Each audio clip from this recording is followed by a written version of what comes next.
Hello, my name is Antonio Martinez and I belong to the Camille Research Group from the Department of Applied Linguistics at the Universitat Politècnica de Valencia. Today we are going to focus on how to write a report.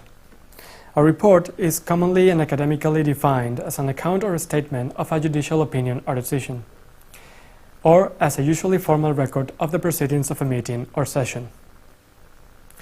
In the case of our context, we normally write a report when we want to do one of the following things: to inform about a particular topic or about the state of a particular issue, to clarify something, to examine a given problem or issue and suggest a practical solution, to describe something and provide useful recommendations.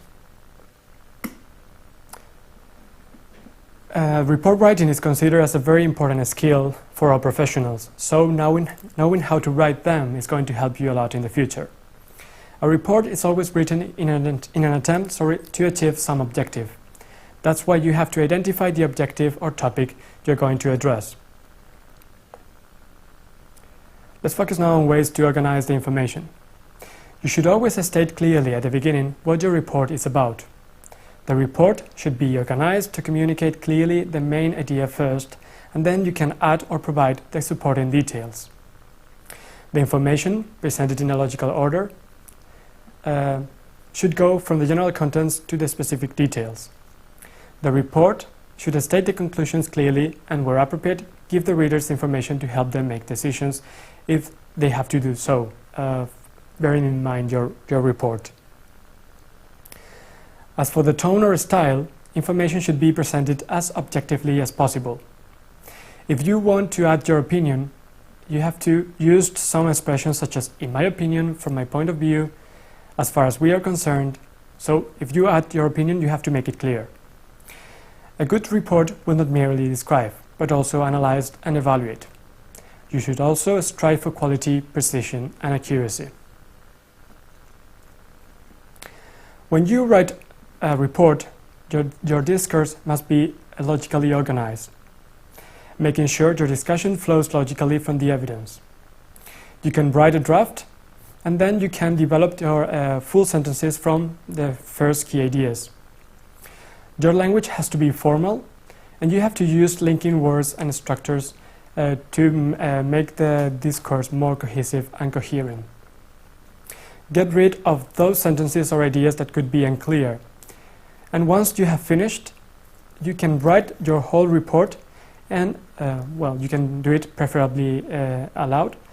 And when you do that, if you detect that it sounds unclear to you, that means that it could also sound unclear to your audience. Bear in mind what the main purpose of your report is going to be, in order to emphasize in more or less detail one section or another. You should always bear in mind and consider what your intended audience will be, that is, the needs of the readers. This is going to affect, for example, how much background information needs to be provided, the choice of vocabulary, the degree of detail, the tone, the emphasis, etc.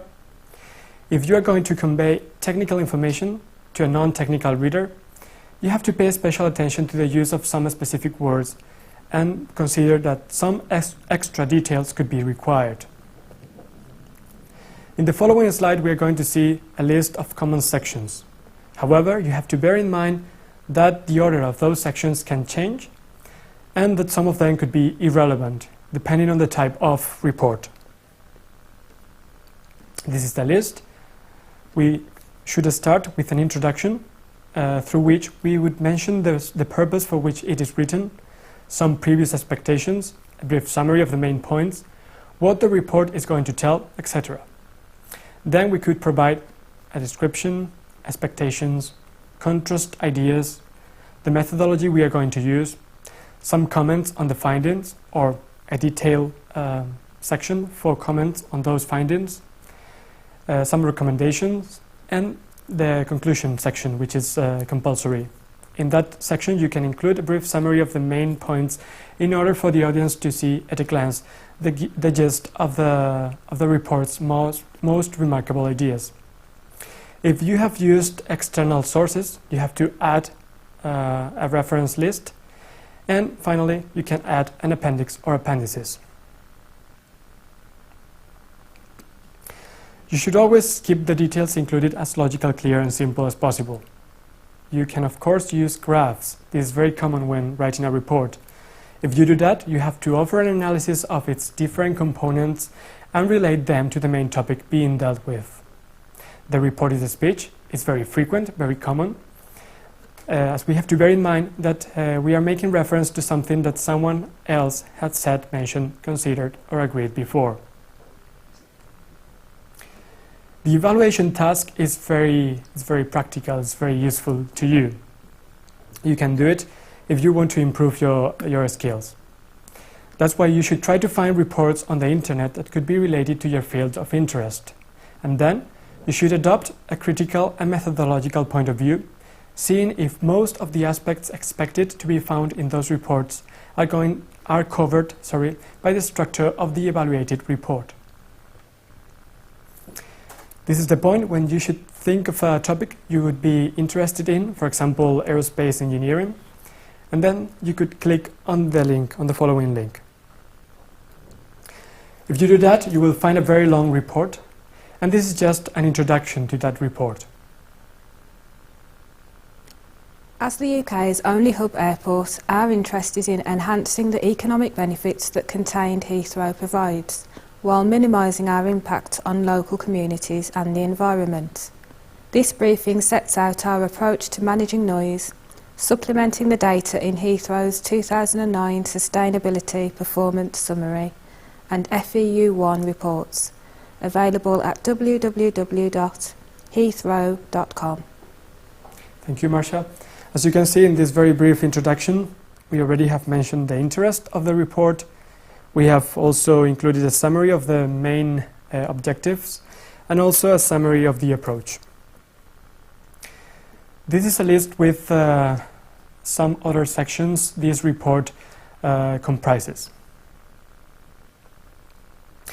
And these are the questions we could ask ourselves when we are evaluating a report.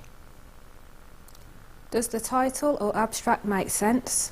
Is it effective or eye-catching? Are all the relevant questions answered in the introduction? Is the overall structure of the different sections meaningful? Are the technical sections understandable? Are the figures or tables explained properly? Is the terminology clear? Are the symbols used defined appropriately? Are the results explained properly? Are the conclusions drawn from the graphs or tables sound? Or are there holes or flaws? Do the results show how the work presented is better or worse than the other cases of comparison? Excellent. Now we compile some of the steps we have to take if we want to write a good report. You have to prepare your reading list, making sure you find out all the information and sources that you need. Then, after collecting your information, you can also consider interviewing or talking to people who can know about that topic or who can be involved in that topic. Write your report, then you write your conclusions and recommendations, always bearing in mind your audience. This is a list with some of the websites we have used for this presentation, and you can check them and some others. Thank you very much.